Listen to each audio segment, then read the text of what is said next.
The story begins in 1954. Here, Teddy Daniels and his partner Chuck All arrive on an island called Shutter Island. The island is home to a hospital called Ashecliffe Hospital, where mentally unstable prisoners are kept.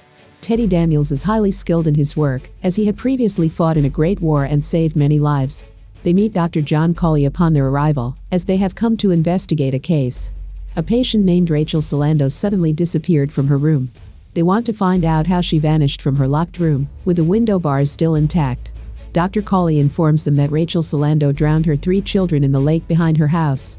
She was a widow, as her husband had already passed away. Rachel Solando never admitted to killing her children, and believed that they were still alive. She had a theory that we are servants in her house. However, it is unknown how she managed to escape from her room. While investigating her room, Teddy Daniels finds a scrap of paper with the words, "The Law of 4 Who is 67, written on it.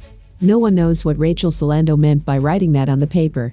Teddy Daniels keeps the paper scrap for himself. He then asks the staff how Rachel Solando escaped, but nobody has any information. It seems as if she disappeared from her room. Later, Dr. Colley introduces Daniels and Chuck to another doctor, a German who settled in America. Daniels, who was previously in the military and fought against the Germans, strongly dislikes him. An argument ensues between Daniels and the German doctor. When Daniels demands to see the patient's and staff's files, the doctor refuses to provide them. This angers Daniels, and he threatens to create a file and give it to the FBI. Daniels declares that they will be leaving the island tomorrow. While staying here, Daniels has many visions. Sometimes he sees himself as a soldier when he used to be in the military. Sometimes he sees his wife, and other times he has visions of Rachel Solando. Whenever he has these visions, Daniels becomes extremely disturbed. Despite wanting to leave, Daniels is unable to do so due to heavy rainfall. During this time, he tells Dr. Colley that he needs to interview all the patients who were in Rachel's group session. Colley gives him permission. When Daniels and Chuck interview those patients, a female patient named Mrs. Kieran comes in. She confesses to killing her husband and tells Daniels that Rachel still believes her children are alive, and that we are all her neighbors. During the interview, Mrs. Kieran asks Daniels if she could have a glass of water. Chuck goes to get the water, and in his absence, she quickly writes something in Daniels' diary. Daniels then asks her if she knows anything about a patient named Andrew Lettuce. She replies that she doesn't know anything about him. Chuck asks Daniels who Andrews is, as he has been asking every patient about him. Daniels explains that he was the maintenance man in the building where he and his wife lived, and because of him, the building caught fire, resulting in his wife's death. However, Andrews survived. He later set fire to a school and killed 2 people. He claimed that voices told him to do it. Afterward, he was sent to jail and later transferred to Shutter Island. But now he has vanished as if he never existed. Daniels reveals that experiments are conducted on people on this island, and I am gathering evidence to expose everyone's secrets. Now, the 2 of them go into a jungle on the island to search for clues. During this time, Chuck asks Daniels if Mrs. Kieran said anything to him when he went to get water. Although Daniels doesn't want to say anything, he shows Chuck the diary where run is written inside. It means to escape from here. Chuck then asks Daniels what he will do if he finds Andrews, the man who killed his wife. Daniels says, "I didn't come here to kill him." Chuck says if he had killed my wife, I would have killed him too. Daniels says, "I have seen enough bloodshed in the Great War, and I can't bear to see more now." Daniels says, "After Andrews disappeared, I investigated this place, but no one wants to talk about it." Daniels says, "I met a patient on this island named George Noyce. He had been here for a year. When he left, he killed 3 other people. And when his lawyer in court tries to prove him insane, George Noyce tells the judge to give him the death penalty, but not send him back to this place, because he doesn't want to come back there. So the judge sentences him to life imprisonment." Daniels says, "The same person told me about this island where experiments are conducted on people." Chuck says, "When you started investigating this island, a woman disappeared from here, and this case was assigned to you. It seems like a trap to me." Chuck says, "I feel like we're not conducting an investigation here, but rather we are being watched by those people. They are conducting our investigation. There is a strong storm happening here." The police, who were searching for both of them, reach them and take them back to the hospital. In the hospital, Dr. Colley is having a meeting with other doctors. Meanwhile, Daniels also arrives there, and while saying to Colley, he hears that there are 24 patients in Ward C and 44 in Ward B. Daniels tells Colley that on the note he found in Rachel's room, it was written, "Who is 67?" Daniels says he feels like she was suggesting to him that he needs 67 patients, because 42 and 44 add up to 66. But Dr. Colley tells Daniels that they don't have 67 patients. He also tells Daniels that Rachel has been found. Dr. Colley takes him to Rachel. Daniels asks Rachel questions, but he doesn't get any answers because Rachel's mental condition is not stable. She doesn't give a proper answer to any of Daniels' questions. After that, Daniels' condition starts deteriorating. He gets a migraine attack, and Dr. Colley and his partner Chuck give him medication for the migraine and calm him down. After that, Daniels has strange dreams. In his dream, his wife comes to him and tells him that Andrews is still alive and he is here. Find him, and kill him the way he killed me. In his dream, Andrews also appears to Daniels. The next day, Daniels enters Ward C at the hospital. No one is allowed to go there. He goes near a cell where he sees a man sitting. It appears to be Andrews, the man whose wife died because of him. Daniels asks him to show his face, and when he sees his face, it's not Andrews but George Noyce. He's the person who has been here for a year and was sentenced to imprisonment by the court. George Noyce is the one who told Daniels about this place. He has many scars on his face. Daniels asks who did all this, and George says that he did everything. It's a trick for you. George asks if Daniels is conducting an investigation here, to which Daniels replies that he is not lost here but searching. George asks Daniels if he is working alone here, and Daniels says no, he has a partner. George asks if he has worked with him before, and Daniels says no, but he knows how to recognize people. George interprets it as meaning that they have won. George says that now they will take him to a lighthouse and cut his brain. In reality, there is a lighthouse on this island, and no one is allowed to go there. George tells Daniels that he has to choose between killing Andrew and finding the truth. He has to choose one of them and forget about his wife. In reality, Daniels keeps seeing his wife in visions. Now his wife appears in front of him again. George tells him to let his wife go, but Daniels says he can't. George says then he will never leave this island. In reality, Daniels came here to search for Rachel. She was shifted to another place from here. George tells him that whoever he came here to search for is not in this ward. If she is not here, then maybe she can be in only one place. Daniels says the lighthouse. After that, Daniels leaves from there.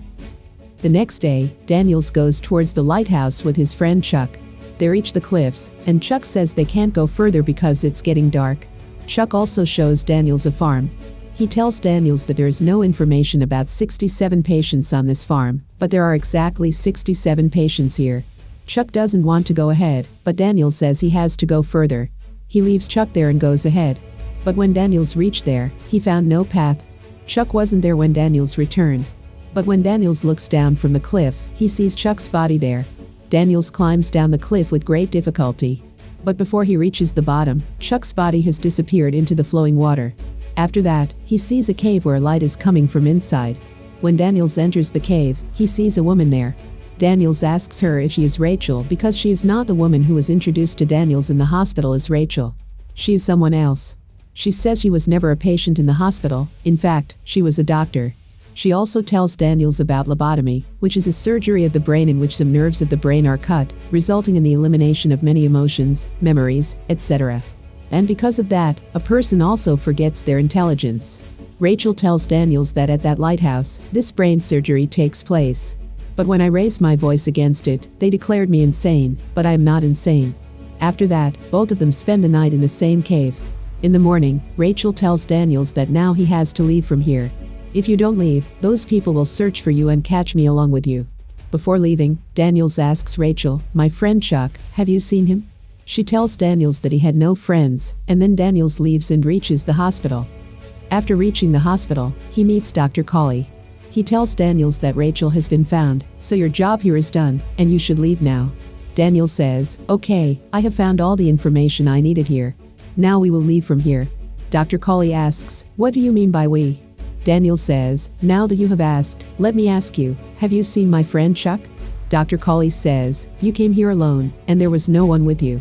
Now Daniels feels that those people have captured his companion and have taken Chuck to the lighthouse. They will perform brain surgery on him there. Therefore, Daniels runs towards the lighthouse and somehow manages to reach inside. When Daniels enters, he meets Dr. Colley there. Daniels tells Dr. Colley that he met Rachel, and she told him everything about lobotomy, the brain surgery that you people perform here. But if you go into that cave, you won't find Rachel there. Dr. Colley says, I know that what you are saying is not true because you, yourself are one of the 67 patients of this hospital. You were brought here 2 years ago. After that, Dr. Colley shows Daniels his file, which contains all the information about him. But Daniels does not believe it. Daniels says, "This is all a lie. My friend's name is Chuck." Then Dr. Colley shows Daniels a board with two names written on it. The names are Edward Daniels and Andrew Lettuce. Dr. Colley tells Daniels that his real name is Andrew Lettuce, the person you are searching for is actually you, and you have created two more names. And those names are Rachel Solando and Dolores Chanel. And if you look closely at these four names, their spellings are the same. You have created two more names from these two. It is a kind of anagram. But Daniels does not believe Dr. Colley's words. He says that all of this is a lie. Dr. Colley says that your real name is Andrew Lettuce, and you are one of the 67 patients of this hospital. Andrew says, Dr. Colley calls it that what happened with you is very terrifying. That's why you don't want to accept this reality, and that's why you created your own separate world. But in reality, you are the 67th patient of this hospital, and your name is Andrew's Lettuce. And you were the one who beat George 2 weeks ago. Daniels asks, why would I do that? Dr. Colley says, because he called you Andrew's Lettuce, and you didn't like it at all because you don't want to live in the world of truth. That's why you brutally attacked George. Daniels, whose real name is Andrews, still doesn't believe Dr. Colley's words. He says that his partner is Chuck, and at the same time, Chuck also comes there. He tells Daniels that he is his psychiatrist, and he has been treating him for the past 2 years. But Daniels refuses to believe him. He picks up the gun from the table and points it at Dr. Colley. Daniels perceives that he shot Dr. Colley, but it's only Daniels who can see it because the gun is actually a toy. Daniels says, you drugged me, this is all the effect of the drugs. Chuck says, Dolores Chanel was crazy, and you kept ignoring the truth by drinking alcohol day and night. Your wife was the one who set fire to your apartment. And after that, you took your wife to the house near the lake, where your wife drowned all 3 of your children by putting them in a box. And the girl you kept seeing repeatedly was your daughter. Now, Daniels remembers everything, how his wife drowned their 3 children in the lake in her madness. Because his wife's mental condition was not right, she tells Daniels, set me free. Daniels shoots her, and in this way, Daniels' entire family is killed. And this is why Daniels is not ready to accept such a big incident. He doesn't believe that all of this happened to him. But now he realizes all the truth. Daniels admits that he was the one who killed his wife, whom he loved very much. Dr. Colley says, you accepted all this 9 months ago, but then you changed your statement. Andrew says, I don't remember anything. Dr. Colley says, you reset things, but now I trust that you have discovered the truth. He says, yes, my name is Andrew's Lettuce, and I killed my wife in 1952. The following day, Andrew's psychiatrist visits him, whom he used to call Chuck. Andrews asks what the next step should be, and his psychiatrist asks him, you tell me. Andrews says he needs to escape from this island because whatever is happening here is wrong. In other words, Andrews once again imagines himself as Daniels, and believes that everything Dr. Colley has worked so hard for is pointless. Now the question arises, why was Dr. Colley doing all this for Andrews? In reality, he wanted to bring Andrews back to the world of truth. Because if he didn't come, lobotomies would be performed on him. And Dr. Colley was against that. He didn't consider his patients as criminals. He had empathy for his patients, so he was helping Andrews, so that he could bring himself back to the world of reality. And that's why he also presents the fake Rachel in front of Andrews, who doesn't actually exist. And the person Andrews meets in the cave was his delusion. There was no person by that name. And in the hospital, Mrs. Kieran wrote run on Daniel's diary. She was doing all this on Dr. Colley's instructions. She feels that now Andrews won't be fine and he will be lobotomized. That's why she tells Andrews to run away from there. In addition, Andrews finds a piece of paper with the words the law of 4, who is 67, written on it, which Dr. Colley himself had placed there. This is for Andrews to investigate and reach the truth. The law of 4 is written because Andrews creates 2 names from his and his wife's name, i.e., from Andrew's Lettuce, he becomes Edward Daniels, and from his wife Dolores Chanel, he creates the other name, Rachel Solando. This is the meaning of the law of 4. And the meaning of who is 67 is that there are 67 patients inside the hospital, and the 67th patient is himself. He becomes a marshal in the U.S. Army. That's why Dr. Colley leaves that question for him, so that he can investigate himself and reach the truth and escape from his fabricated world. And that's exactly what happens. In the end, it is seen that Andrews remembers everything, but the next day he calls his psychiatrist Chuck. This means that he has forgotten everything again. The doctor points out that his operation has failed, and now they will take Andrews for lobotomies. Andrews asks him what would be better in his opinion, to live like a monster or to die like a good man. Andrews gets up and walks towards the people who have come to take him for the lobotomy. It is revealed that Andrews still remembers everything, but he wants to be lobotomized so that he doesn't have to live with so much pain and forgets everything. And with this, the movie ends.